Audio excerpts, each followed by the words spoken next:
રીતે ખૂબ જ ગંભીર હાલતમાં છે અને શારીરિક રીતે પણ ખૂબ જ ગંભીર હાલતમાં છે. અમે એની ખબર કાઢવા એટલા માટે જ આવ્યા છીએ કે ખોટી રીતે જે કહેવાય ને કે આપણા બંધારણીય જે હક છે એ પણ એને ફોલો કરવા દેવામાં નથી આવ્યા. એટલે ક્યાંક ને ક્યાંક લોકોના હકને પણ દબાવવામાં આવી રહ્યું છે અને એના માટે પોલીસ તંત્ર અત્યારે સમર્થન કરી રહ્યું છે ગુનેગારોને. આજે મારે તમને એ જ કહેવું છે કે પોલીસ તંત્રને આમાં બધે ષડયંત્રો કરવામાં મજા આવે છે, પણ મને એ કહેવું છે કે જ્યારે રાજુભાઈ સોલંકી જૂનાગઢથી જ્યારે એના દીકરા ઉપર અત્યાચાર થયો ત્યારે ગોંડલની અંદર આવીને જયરાજની સામે અવાજ ઊંચો કરે છે તો તરત જ થોડાક ટાઈમની અંદર એની ઉપર ગુસ્સી ટોક લાગી જાય છે. જેવી રીતે કહેવાય ને કે નિખિલભાઈ ડોંગા એની સામે બંધ પોકારે છે, એના થોડાક સમયની અંદર જ એની ઉપર ગુસ્સી ટોક લાગી જાય છે. દિનેશભાઈ પાતર એની આ લુખા તત્વોની સામે લડવા ઊભા થાય છે તો એના જેલ યોગ ચાલુ થઈ જાય. એવી જ રીતે પિયુષભાઈ રાદડિયાના પણ એના ગામમાં રહીને એનો સામનો કરે છે, એ અન્યાયનો સામનો કરે છે અને અમારું સમર્થન કરવા આવે છે ત્યારે એની ઉપર પણ જેલ યોગ ચાલુ થઈ જાય છે અને એની હાલત એવી છે કે એ અત્યારે હોસ્પિટલના ખાટલે પડ્યા છે.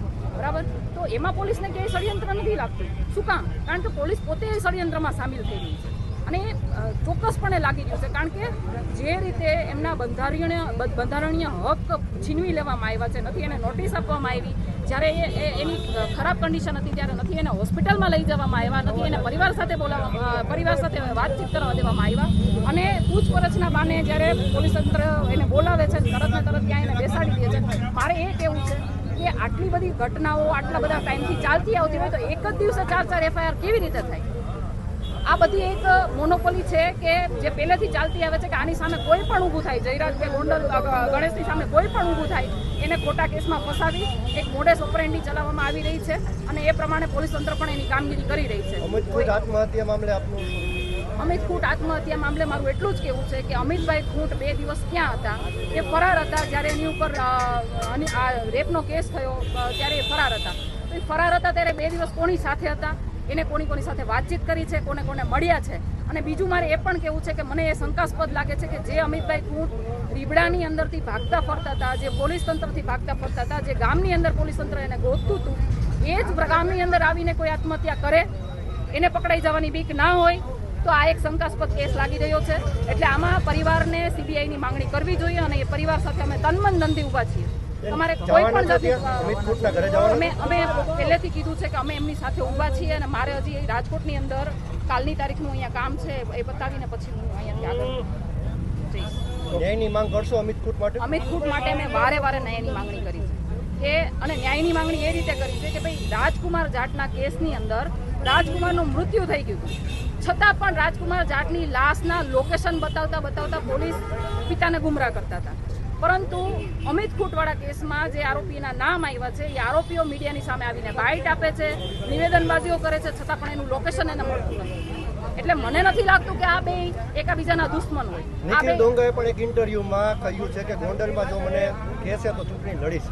નિખિલભાઈ ડોંગા સાથે મારે પર્સનલ કોઈ પણ વાતચીત થઈ નથી અથવા તો પર્સનલી હું ક્યારે એને રૂબરૂમાં મળી નથી.